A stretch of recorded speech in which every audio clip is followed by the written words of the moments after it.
Good morning. I'm Charles Kuralt, and this is Sunday Morning. You know how television works. We talk, you listen. If you don't like what I'm saying, you can switch over to Oral Roberts, and then he talks, you listen. You can talk back to the television set, but nobody hears you but your cat. That may change someday. Here's Richard Threlkeld.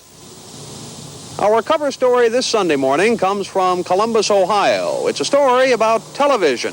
And if that sounds a little self-serving, that's only because you're used to that old-fashioned kind of TV. We show and tell, you watch and listen.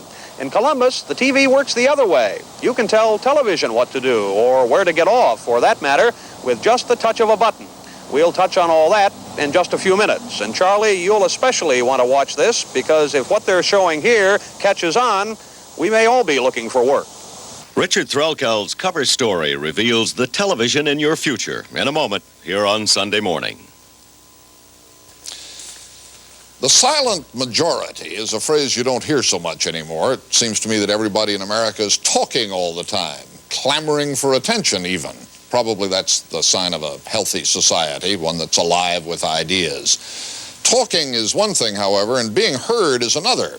How can the ordinary citizen be heard? That's as important a question as a democracy can ask itself, and it is the subject of Richard Threlkeld's Sunday Morning cover story. The man we call is Sullivan, Emerson's hope to the top of the top. It hasn't changed, really, in 30 years. Television's given us Ed Sullivan or the soap operas or the news. We give the TV our attention or turn it off. That's it. Not the best of bargains. If the medium is the message only goes one way for most of us. The home audience chose number 4, Bright and Lively. All right, so home audience, you've chosen Bach music, and you've chosen the first movement vocabulary, which is turns and jumps, and you want me to perform it bright and lively.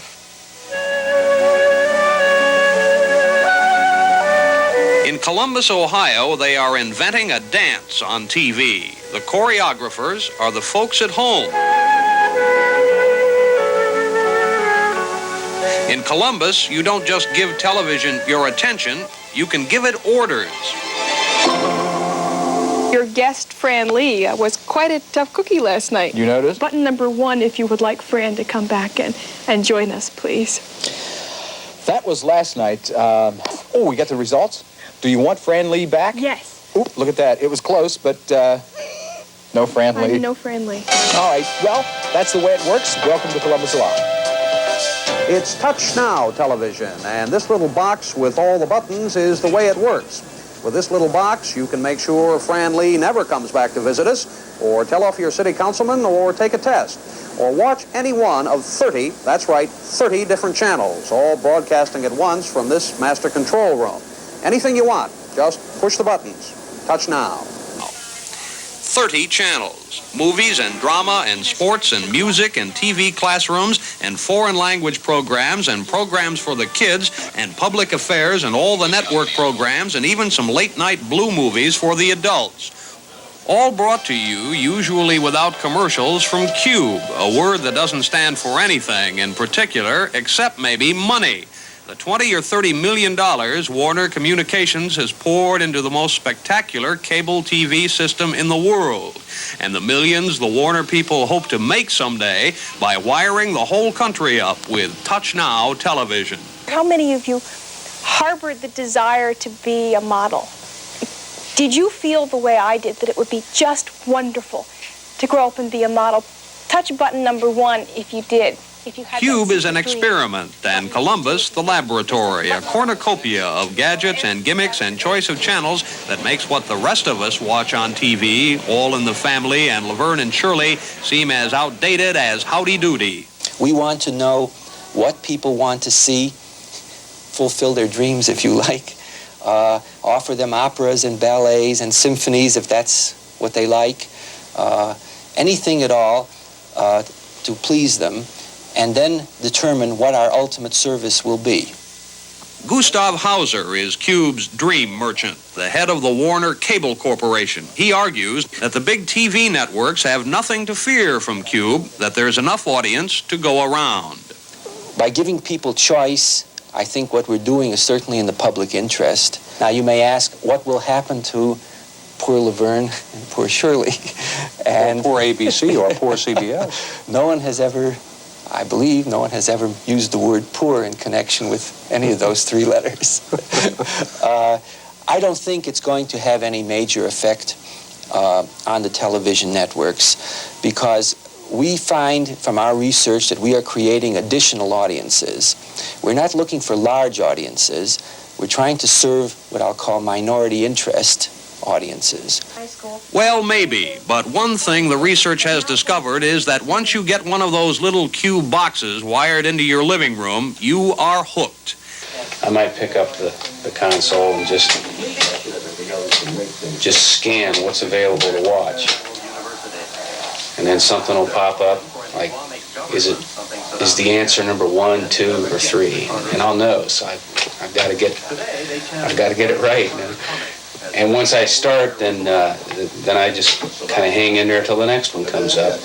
Mike and Jan Fitzpatrick have been hooked on Qube ever since it got started a couple of years ago. We picked them out of a list of subscribers Qube gave us and sat with them one night to watch Qube Forum, an issues and answers program. Qube supplies the issues, the audience comes up with the answers. The question will be, should the possession and use of marijuana be legalized? Button 1 would be for yes, button 2 would be no, button 3 would be undecided. Touch now. Button 1. 3 and cocaine. High school kids aren't going to be criminals because they tried marijuana. Yes. Yes. Button 2. Is there something about it about talking back? That's everything. I think everybody alive wants to be heard from. If somebody's looking for an opinion, you're really inclined to give your opinion. And if it goes in and is compared with other people's opinions, you're really interested to see how you think compared to the way other people think. Qube is habit forming, but there is a price. In dollars and cents, it is dirt cheap. One of the little Qube trucks will come around and put in the little Qube box for about $20. It could cost you as little as $10 or as much as $40 a month after that, depending on how much you want to watch. We watched Rocky 4 times in 2 days, and we all watched it. It would have cost us a half a Brinks truck to go do that at the theater. But there is another price, not so easy to calculate. What makes Qube work is this master computer. Every Qube subscriber is wired into it. Every 6 seconds, it sweeps 850 miles of cable to see who is tuned in, what they're watching, and how they're answering questions. It is all in the computer. The price you pay for Qube is your privacy. And there are some civil libertarians, like Professor Arthur Miller of Harvard, who say that price may be too high. Once these large databases concerning my viewing habits, my listening habits, my attitudes, which of course are reflected in what I watch and what I think about. Once I know there is that file out there, that computerized file, I have a sense of being surveilled, and that is a civil liberties problem. That is an anti-democratic phenomenon. I don't know what this company is going to do with that data. We're very sensitive to this issue, and as a result, we do not recognize anyone's individual response to any kind of question that may be put. And remember, answers are purely voluntary. No one is compelled to participate. But what's the guarantee that you wouldn't someday sell or give even that particular private information away? Well, what guarantees that the telephone company will not sell a list of every phone call you made, or that the credit card company will not sell a list of every purchase you made, which is just about a profile of your life? Somebody is going to come along sooner or later and say, hey, you have a tremendous amount of information that we can use for mail advertising. And that will present a very attractive carrot to this company. But that doesn't seem to cause Columbus any insecurity. In fact, one of the things Qube is selling is security. Now you can buy a whole collection of little boxes hooked up to the Qube computer to protect your home from burglars or robbers or fire. For a price, the computer will watch your house or even watch you every second to make sure everything's all right and sound a warning and let somebody know if it is not. Here we are. Now we're gonna. I didn't know you were going to go that far, Bill. It is intriguing to watch Qube get off the ground. It's like watching television get started 30 years ago. Qube is by turns slick and corny. It hasn't decided yet what it wants to be. The Warner people have bought up 140 cable franchises around the country, small ones mostly. Before Qube can wire up New York and Los Angeles, it will have to decide what it wants to be. Right now, it's everything. Too much, really. You have the feeling neither the people who own Qube nor the people who watch it really know what to do with it all.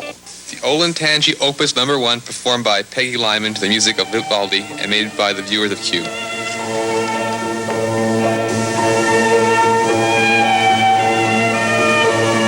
Maybe there are just too many buttons to push on Qube's TV set for people who've gotten used to just pushing on and off all these years.